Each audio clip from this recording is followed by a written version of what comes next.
Selamat malam, perkenalkan nama saya Renarte Tambobolon. Pada pertemuan kali ini, kami akan mempresentasikan materi mengenai pertidaksamaan dan grafik pertidaksamaan. Melalui presentasi ini, kami akan membantu teman-teman untuk lebih memahami konsep dasar, penggunaan simbol, hingga representasi visualnya. Oke, langsung saja. Untuk yang pertama, saya akan memperkenalkan anggota-anggota kami. Yang pertama itu ada Reinar Teota Pobolon alias saya sendiri dengan NIM 152503000. Yang kedua ada Mahardika Yuda Permana dengan NIM 152502966. Dan ketiga ada Deva Sulkoiri dengan NIM 152500704. Dan keempat ada Iben Rumasud dengan NIM 152500723. Dan kelima ada Ramadhani Arda dengan NIM 152500677. Dan yang terakhir ada Raihan Raffi dengan NIM 152500659. Terima kasih Theo. Selanjutnya saya akan bahas pada slide ketiga. Sebelumnya perkenalkan diri. Nama saya Ibero Masud, NIM saya 152500723. Oke, kita akan lanjut ke slide ketiga, yaitu apa itu pertidaksamaan. Jadi kita akan mengenal definisinya terlebih dahulu teman-teman, yaitu sebuah kalimat matematika terbuka yang menggunakan tanda ketidaksamaan. Seperti apa? Nanti kita akan belajar simbol-simbolnya teman-teman, yaitu kita bakal masuk ke karakteristik utama dulu. Kalau misalnya persamaan itu mencari nilai yang pasti alias nilai X itu sama dengan 2, maka pertidaksamaan ini mencari rentan nilai atau daerah solusinya teman-teman. Misalnya X lebih dari 2, bahwa menyatakan nilai X ini lebih daripada bilangan 2. Seperti itu. Lalu fungsinya apa? Fungsinya ini digunakan untuk menyatakan batasan-batasan maksimum atau minimum dalam suatu kondisi yang ini akan berguna banget untuk kita jurusan informatika dalam membangun logik-logik pemrograman yang membutuhkan suatu kondisi, teman-teman. Ini bakal sering banget dijumpai. Contoh misalnya ada sebuah variabel X yang memiliki nilai 10, lalu kita kasih kondisi if, dan kita mau sebuah logik ini bakal berhenti kalau misalnya nilai X-nya lebih dari 10. Ini contoh sederhana kalau misalnya dalam pemrograman, teman-teman. Jadi pertidaksamaan ini kalau misalnya kita di teknik informatika bakal sering banget digunakan, teman-teman.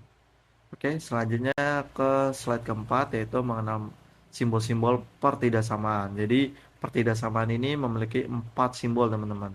Tanda panah ke kiri dan tanda panah ke kanan, lalu dia ada tanda panah ke kiri dan tanda panah ke kanan dengan garis di bawahnya. Jadi totalnya ada 4.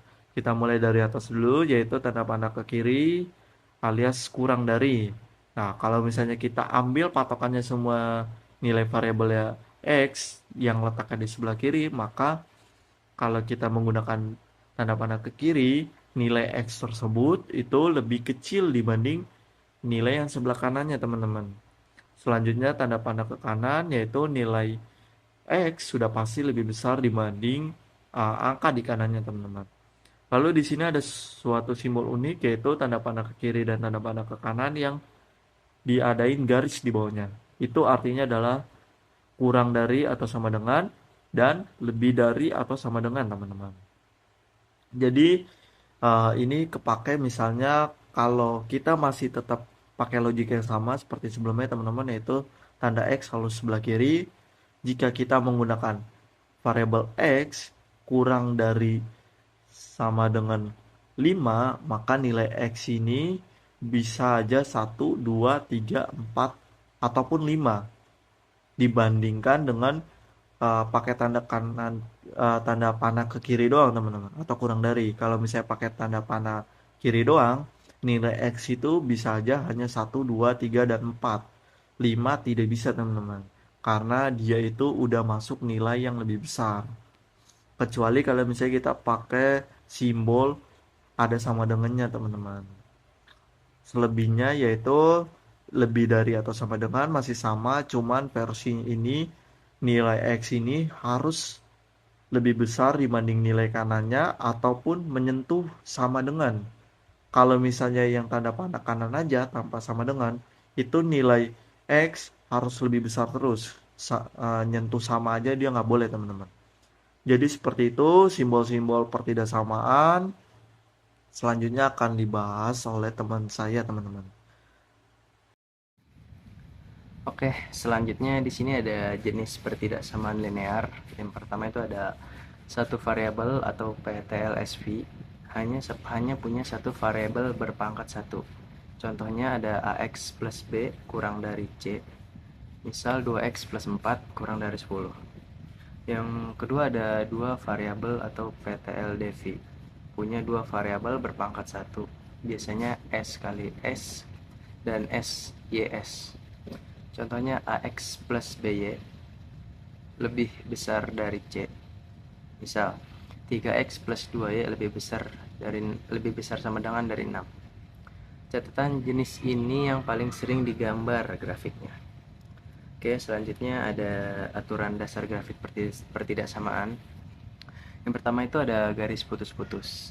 Digunakan untuk simbol kurang dari atau lebih besar dari. Artinya titik-titik di garis tersebut bukan bagian dari solusi. Yang kedua ada garis utuh atau tegas. Gunakan untuk simbol kurang dari sama dengan atau lebih dari sama dengan. Artinya titik-titik di garis tersebut termasuk bagian dari solusi. Yang terakhir ada daerah arsiran, yaitu daerah yang diarsir adalah daerah himpunan penyelesaian atau bisa dibilang DHP. Selanjutnya akan dilanjutkan oleh teman saya. Selanjutnya, di sini ada 3 langkah menggambar grafik. Yang pertama, ubah jadi persamaan. Ubah dulu tanda kurang dari, lebih dari, kurang dari sama dengan, lebih dari sama dengan, menjadi tanda sama dengan sama dengan. Untuk mencari garis batasnya, cari titik potong. Tentukan titik potong sumbu SXS saat SY sama dengan OS. Tentukan titik potong sumbu SYS saat SX sama dengan OS. Tarik garis, hubungkan kedua titik potong tersebut dengan garis utuh atau putus-putus. Di sini sudah ada contohnya ya. Persamaan garis batas 2X plus Y. Selanjutnya, ada metode uji titik menentukan arsiran. Pilih titik uji, pilih sembarang titik di luar garis. Titik paling mudah adalah 0,0. Substitusi. Masukkan nilai SX sama dengan OS dan SY sama dengan OS ke pertidaksamaan asli.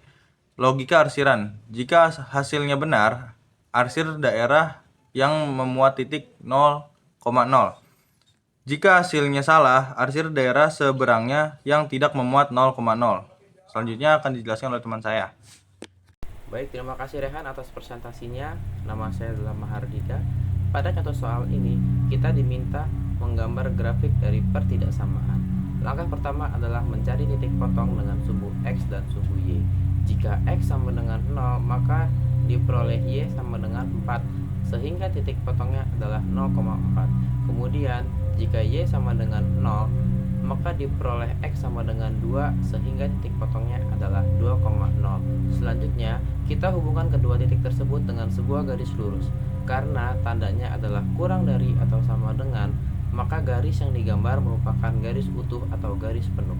Langkah berikutnya adalah menguji titik 0,0. Kita substitusikan ke persamaan sehingga menjadi 2 kali 0 ditambah 0 kurang dari atau sama dengan 4. Hasilnya 0 kurang dari atau sama dengan 4 dan pernyataan tersebut adalah benar. Karena hasil uji titik benar, maka daerah penyelesaiannya adalah daerah yang mengarah ke titik 0,0, yaitu daerah di bawah garis.